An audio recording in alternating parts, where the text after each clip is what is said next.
Case দেওয়া হচ্ছে, আমাদেরকে হুমকি দেওয়া হচ্ছে, টিএমসি গুন্ডাবাহিনীরা এখনও আমাদেরকে হুমকি দিচ্ছে, বলছে ভোটটা হয়ে যাক, তারপরে সব একটা করে তুলে তুলে মারবো, ঘর ছাড়া বাচ্চারা করবো।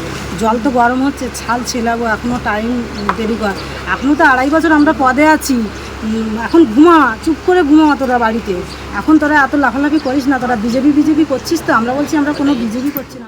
182 বিঘা ফিশারি করতাম।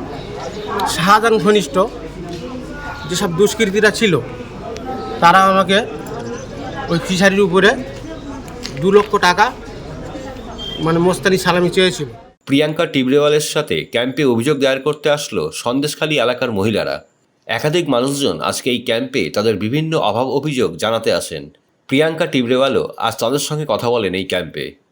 আমরা কমপ্লেন করতে এসেছি যে আমাদের নামে মিথ্যে কেস দেওয়া হচ্ছে, আমাদেরকে হুমকি দেওয়া হচ্ছে, টিএমসি গুন্ডাবাহিনীরা এখনও আমাদেরকে হুমকি দিচ্ছে, বলছে ভোটটা হয়ে যাক, তারপরে সব একটা করে তুলে তুলে মারবো, ঘর ছাড়া বাচ্চারা করবো।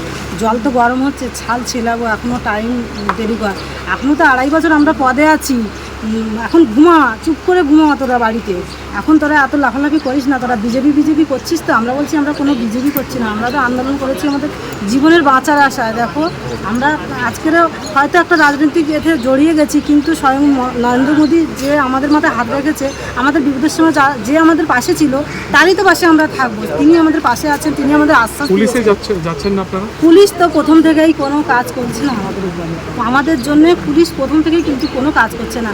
যারা অন্যায় করছে তারা কিন্তু বাইরে ঘুরে বেড়াচ্ছে, আর যারা অন্যায় করছে না, ঘরের ভালো মানুষজন, এই যেরকম আমরা সাধারণ মানুষ, তাদেরকেই জেলে ঢুকে দেওয়া হচ্ছে যখন তখন তুলে। এটা নিয়ে কি এখন সিবিআইকে কমপ্লেন করতে এসেছেন? হ্যাঁ, এই প্রিয়াঙ্কা দিয়ে এসছেন, আর কাছে আমরা জানাতে এসেছি আমাদের কারা সেট করছে তৃণমূল? এই তৃণমূলের যেমন এই টিকাই দাস, তারপরে দিলীপ মল্লিক, তারপরে হ্যাঁ, তারপরে আরও গ্রামে অনেকেই আছে টিএমসি, তারা কিন্তু একই সঙ্গে আন্দোলনটা করেছে, কিন্তু তারা আজকে টাকা খেয়ে, টাকার জন্যেই শুধুমাত্র এটা মানে সত্যিটাকে তারা চাপা দিতে চাইছে, কিন্তু সত্যি তো কোনোদিন চাপা থাকবে না। আমি একটা ফিশারি বা ভেরি করতাম ঝুপখালি মৌজার বেলগঞ্জ 2, সেখানে 182 বিঘা ফিশারি করতাম। শাহজাহান ঘনিষ্ঠ যেসব দুষ্কৃতীরা ছিল তারা আমাকে ওই ফিশারির উপরে 2 লক্ষ টাকা মানে মোস্তানি সালামি চেয়েছিল, কিন্তু আমি না দেওয়ায় সেই মোস্তানরা আমার ফিশারি উপরে হঠাৎ আগ্নেয়াস্ত্র নিয়ে চড়াও হয়। কবে? এটা 2023 সালে। ওরা হঠাৎ আমার আলায় এসে আমার খাতাপত্র, জমির যে লিজের খাতাপত্র, হিসাব রক্ষার খাতাপত্র, এবং আমার যে ম্যানেজার ছিল, কি নাম তার, কি নাম যে নিয়েছে তার নাম, যে আক্রমণ চালিয়েছিল তার নাম? আক্রমণ চালিয়েছে আরশেদ মোল্লা। সে কি, কোন জায়গায়? পঞ্চায়েত মেম্বার, তৃণমূলের পঞ্চায়েত মেম্বার আরশেদ মোল্লা। তাই আমরা অভিযোগ করতে এসেছি। হ্যাঁ, আমি অভিযোগ করতে আসি যাতে আমি আমার ফিশারিটা ফেরত পাই।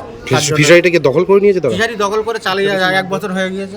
দখল আমার মাছ সহ ফিশারি নিয়েছে, মাছ বিক্রি করেছে, সাবিনা মৎস্য আড়ত, শাহজাহান শেখের মৎস্য আড়তে বিক্রি করেছে।